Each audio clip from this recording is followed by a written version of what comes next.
Par Larry Hodgson 28 août 2017. Nématodes contre vers blanc. 3 stades de vers blanc.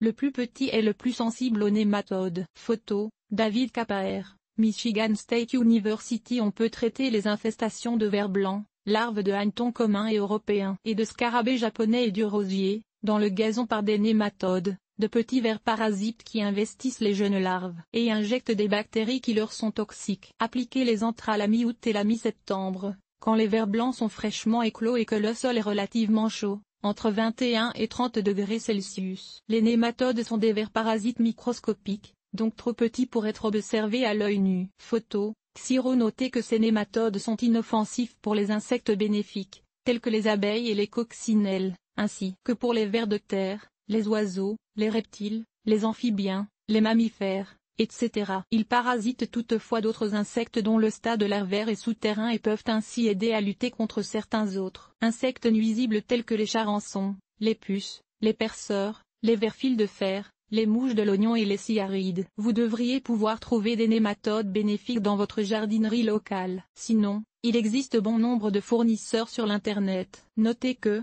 en magasin, les nématodes sont généralement conservés en réfrigérateur et le réfrigérateur n'est pas toujours placé dans un endroit public. Il faut alors les demander. Et à la maison, conservez-les au réfrigérateur aussi jusqu'à leur application. Certaines formulations de nématodes n'ont plus besoin de conservation au réfrigérateur. Du moins, c'était la situation dans le passé. Récemment, des développements technologiques dans le stockage ont conduit à des marques qui ne nécessitent pas de réfrigération et qui sont alors placées dans les rayons avec les autres produits de contrôle des insectes nuisibles. À la maison, aucune réfrigération n'est nécessaire pour ces nouvelles variétés, mais il faut les conserver à l'abri du soleil. Application. Les nématodes peuvent être appliqués à l'aide d'un pulvérisateur fixé sur le tuyau d'arrosage. Photo, Spray Negro. Pour appliquer des nématodes, mélangez le produit à l'eau et pulvérisez-le sur la pelouse, de préférence le soir ou par temps gris, en suivant le mode d'emploi sur le produit acheté. Il variera un peu selon l'espèce de nématode et la formulation du produit. Le sol doit être humide, si possible. Donc,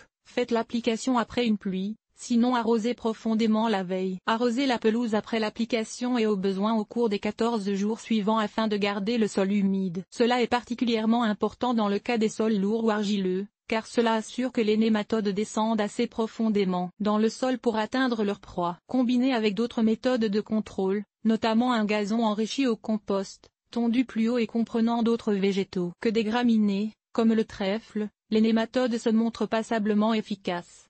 À moyen et à long terme. Vous risquez toutefois d'être déçu le deuxième été, car les nématodes tuent surtout les jeunes vers blancs fraîchement éclos. Or certains vers blancs, notamment les larves du hanneton commun ou Barbophyllophaga anxia, l'espèce qui est le principal ver blanc au Québec, ont un cycle vital de 3 ans. Comme ce sont les larves de la deuxième et troisième année du cycle qui causent la plupart des dégâts et qu'elles auront été peu touchées par le traitement, c'est souvent la troisième été que vous verrez les pleins résultats de votre traitement, car la génération montante aurait été en bonne partie éliminée. Sachez que, par la suite, les nématodes demeuraient actifs dans le sol pendant plusieurs années, donnant un contrôle à long terme. Un pelouse peut supporter une certaine population de vers blancs. Notez qu'il n'est pas nécessaire d'éliminer tous les vers blancs pour obtenir d'excellents résultats. Une pelouse en santé peut tolérer une population réduite de vers blancs sans montrer le moindre symptôme. Plaques jaunes dans le gazon. Vivre et laisser vivre, toujours la devise du jardinier paresseux.